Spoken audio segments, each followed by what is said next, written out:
Drone के जरिए ऊपर से तस्वीरें ली गई, जमीन की मैपिंग की गई और फिर कुछ हैरान करने वाली बातें सामने आने लगी। पता चला ये टीले प्राकृतिक नहीं है, ये इंसान द्वारा बनाई गई किसी बड़ी इमारत के अवशेष है। इसी दौरान एक और दिलचस्प कड़ी जुड़ी। कश्मीर से हजारों किलोमीटर दूर फ्रांस के एक म्यूजियम के आर्काइव में एक पुराना धुंधला सा चित्र मिला। बारामूला के उस चित्र में 3 बौद्ध स्तूप नजर आ रहे थे।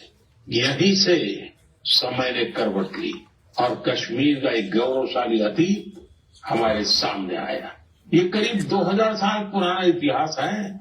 कश्मीर के जहनपोरा का ये बौद्ध परिसर हमें याद दिलाता है कश्मीर का अतीत क्या था, उसकी पहचान कितनी समृद्ध थी। मेरे प्यारे देशवासियों, अब मैं आपसे भारत से हजारों किलोमीटर दूर एक ऐसे प्रयास की बात करना चाहता हूं जो दिल को छू लेने वाला है। फिजी में भारतीय भाषा और संस्कृति के प्रसार के लिए एक सराहनीय पहल हो रही है। वहां की नई पीढ़ी को तमिल भाषा से जोड़ने के लिए कई स्तरों पर लगातार प्रयास किए जा रहे हैं। पिछले महीने फिजी के राकी इलाके में वहां के एक स्कूल में पहली बार तमिल दिवस मनाया गया। उस दिन बच्चों को एक ऐसा मंच मिला जहां उन्होंने अपनी भाषा पर खुले दिल से गौरव व्यक्त किया। बच्चों ने तमिल में कविताएं सुनाई, भाषण दिए और अपनी संस्कृति को पूरे आत्मविश्वास के साथ मंच पर उतारा। साथियों, देश के भीतर भी तमिल भाषा के प्रचार के लिए लगातार काम हो रहा है। कुछ दिन पहले ही मेरे संसदीय क्षेत्र काशी में 4था काशी तमिल संगमम हुआ।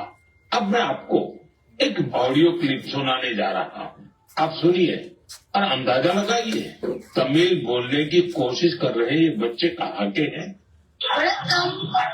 भारत अनुबंधकल ओरे भारतम उन्नत भारतम ನಡೆಸಲ್ಪಟ್ಟ ಕಾಶಿ ತಮಿಳ್ ಸಂಗಮನು 4 ತಮಿಳ್ ಕರ್ಕೋಮು ನಾನು ರೋಪ ಕಾರ್ತೆ ನಾಟಕಕ್ಕೆ ಏನು ತಮಿಳ್ ಇಂಟ್ರೊಡಕ್ಷನ್ काशी ओळू भूमि ನಾನು पायल पटेल और सुकिंग इंटर कॉलेज की मानवी अनाथ। साथियों, आपको जानकर हैरानी होगी तमिल भाषा में इतनी सहजता से अपनी बात रखने वाले ये बच्चे काशी के हैं, वाराणसी के हैं। इनकी मातृभाषा हिंदी है, लेकिन तमिल भाषा के प्रति लगाव ने इन्हें तमिल सीखने के लिए प्रेरित किया है। इस साल वाराणसी में काशी तमिल संगमम के दौरान तमिल सीखने पर खास जोर दिया गया था। लर्न तमिल, तमिल कराकलम, इस थीम के तहत वाराणसी के 50 से ज्यादा स्कूलों में विशेष अभियान भी चलाए गए। इसी का नतीजा हमें इस ऑडियो क्लिप में सुनाई देता है। पेरू वैष्णव नान निवेदिता दीक्षा कदन बालिका इंटर कॉलेज वाराणसी पढ़ी। नान काशी तमिल कर्कलाम 4.0 ला तमिल भाषा टिक्का मुंग इल्ली कम करे इंघा वयमुक पराधान नरेंद्र मोदी अवगलेहू नान नंदी सोलिगरे। साथियों, तमिल भाषा दुनिया की सबसे प्राचीन भाषा है। तमिल साहित्य भी अत्यंत समृद्ध है। मैंने मन की बात में काशी तमिल संगमम में भाग लेने का आग्रह किया था। मुझे खुशी है कि आज देश के दूसरे हिस्सों में भी बच्चों और युवाओं के बीच तमिल भाषा को लेकर नया आकर्षण दिख रहा है। यही भाषा की ताकत है, यही भारत की एकता है। साथियों, अगले महीने हम देश का 77वां गणतंत्र दिवस मनाएंगे। जब भी ऐसे अवसर आते हैं तो हमारा मन स्वतंत्रता सेनानियों और संविधान निर्माताओं के प्रति कृतज्ञता के भाव से भर जाता है। हमारे देश ने आजादी पाने के लिए लंबा संघर्ष किया है। आजादी के आंदोलन में देश के हर हिस्से के लोगों ने अपना योगदान दिया है, लेकिन दुर्भाग्य से आजादी के अनेकों नायक नायिकाओं को वो सम्मान नहीं मिला जो उन्हें मिलना चाहिए था। ऐसी ही एक स्वतंत्रता सेनानी है ओडिशा की पार्वती गिरि जी। जनवरी 2026 में उनकी जन्म शताब्दी मनाई जाएगी। उन्होंने 16 वर्ष की आयु में भारत छोड़ो आंदोलन में हिस्सा लिया था। साथियों, आजादी के आंदोलन के बाद पार्वती गिरि जी ने अपना जीवन समाज सेवा और जनजातीय कल्याण को समर्पित कर दिया था। उन्होंने कई अनाथालयों की स्थापना की। उनका प्रेरक जीवन हर पीढ़ी का मार्गदर्शन करता रहेगा। मैं पार्वती गिरि जी को श्रद्धांजलि अर्पण करूं छी। साथियों, ये हमारा दायित्व है कि हम अपनी विरासत को न भूलें। हम आजादी दिलाने वाले नायक नायिकाओं की महान गाथा को अगली पीढ़ी तक पहुंचाएं। आपको याद होगा, जब हमारी आजादी के 75 वर्ष हुए थे, तब सरकार ने एक विशेष वेबसाइट तैयार की थी। इसमें एक विभाग अनसंग हीरोज को समर्पित किया गया था। आज भी आप इस वेबसाइट पर विजिट करके उन महान विभूतियों के बारे में जान सकते हैं, जिनकी देश को आजादी दिलाने में बहुत बड़ी भूमिका रही है। मेरे प्यारे देशवासियों, मन की बात के जरिए हमें समाज की भलाई से जुड़े महत्वपूर्ण विषयों पर चर्चा करने का एक बहुत अच्छा अवसर मिलता है। आज मैं एक ऐसे मुद्दे पर बात करना चाहता हूं जो हम सभी के लिए चिंता का विषय बन गया है। ICMR यानी Indian council of medical research ने हाल ही में एक रिपोर्ट जारी की है। इसमें बताया गया है कि निमोनिया और यूटीआई जैसी कई बीमारियों के खिलाफ एंटीबायोटिक दवाएं कमजोर साबित हो रही है। हम सभी के लिए यह बहुत ही चिंताजनक है। रिपोर्ट के मुताबिक इसका एक बड़ा कारण लोगों द्वारा बिना सोचे समझे एंटीबायोटिक दवाओं का सेवन है। एंटीबायोटिक ऐसी दवाएं नहीं है जिन्हें यूं ही ले लिया जाए। इनका इस्तेमाल डॉक्टर की सलाह से ही करना चाहिए। आजकल लोग यह मानने लगे हैं कि बस एक गोली ले लो, हर तकलीफ दूर हो जाएगी।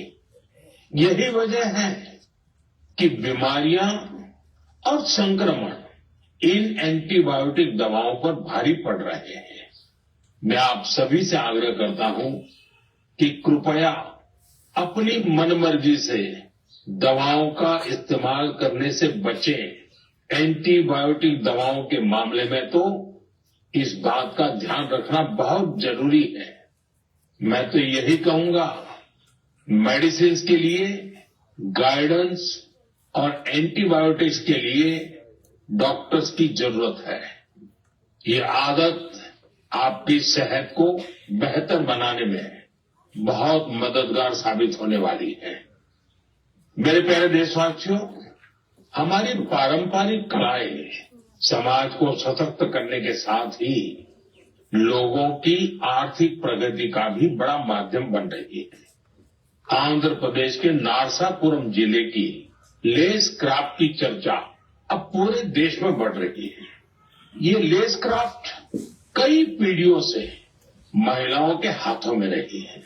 बहुत धैर्य और बारीकी के साथ देश की नारी शक्ति ने इसका संरक्षण किया है। आज इस परंपरा को एक नए रंग रूप के साथ आगे ले जाया जा रहा है।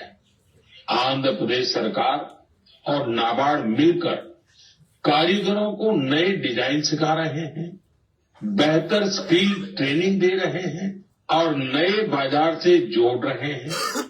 नारसापुरम लेस को जीआई टैग भी मिला है। आज इससे 500 से ज्यादा प्रोडक्ट्स बन रहे हैं और 250 से ज्यादा गांवों में करीब करीब 1 लाख महिलाओं को इससे काम मिल रहा है। साथियों, मन की बात ऐसे लोगों को सामने लाने का भी मंच है जो अपने परिश्रम से न सिर्फ पारंपरिक कलाओं को आगे बढ़ा रहे हैं, बल्कि इससे स्थानीय लोगों को सशक्त भी कर रहे हैं। मणिपुर के चुराचांदपुर में मार्गरेट राम थारची एफजी, उनके प्रयास ऐसे ही हैं। उन्होंने मणिपुर के पारंपरिक उत्पादों को, वहां के हैंडीक्राफ्ट को, बांस और लकड़ी से बनी चीजों को एक बड़े विजन के साथ देखा और इसी विजन के कारण वो एक हैंडीक्राफ्ट आर्टिस्ट से लोगों के जीवन को बदलने का माध्यम बन गई। आज मार्गरेट जी की यूनिट, उसमें 50 से ज्यादा आर्टिस्ट काम कर रहे हैं और उन्होंने अपनी मेहनत से दिल्ली समेत देश के कई राज्यों में अपने प्रोडक्ट्स का एक मार्केट भी डेवलप किया है। साथियों, मणिपुर से ही एक और उदाहरण सेनापति जिले की रहने वाली चोखोने ट्रिचेना जी का है। उनका पूरा परिवार परंपरागत खेती से जुड़ा रहा है। ट्रिचेना ने इस पारंपरिक अनुभव को एक और विस्तार दिया। उन्होंने फूलों की खेती को अपना पैशन बनाया।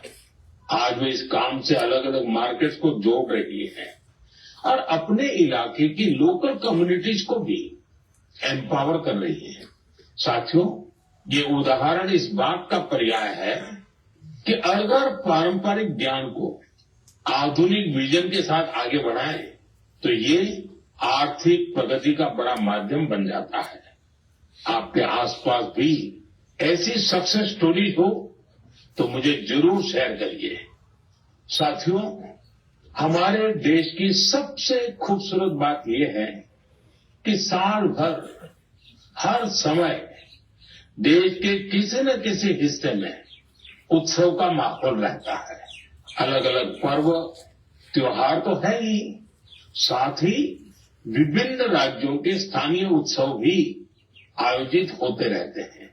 यानी अगर आप घूमने का मन बनाएं तो हर समय देश का कोई न कोई कोना अपने यूनिक उत्सव के साथ तैयार मिलेगा। ऐसा ही एक उत्सव इन दिनों कच्छ के रण में चल रहा है। इस साल कच्छ रणोत्सव का ये आयोजन 23 नवंबर से शुरू हुआ है, जो 20 फरवरी तक चलेगा। यहाँ कच्छ की लोक संस्कृति, लोक संगीत, नृत्य और हस्तशिल्प की विविधता दिखाई देती है। कच्छ के सफेद रण की भव्यता देखना अपने आप में एक सुखद अनुभव है। रात के समय जब सफेद रण के ऊपर चांदनी फैलती है, वहां का दृश्य अपने आप में मंत्र मुग्ध कर देने वाला होता है।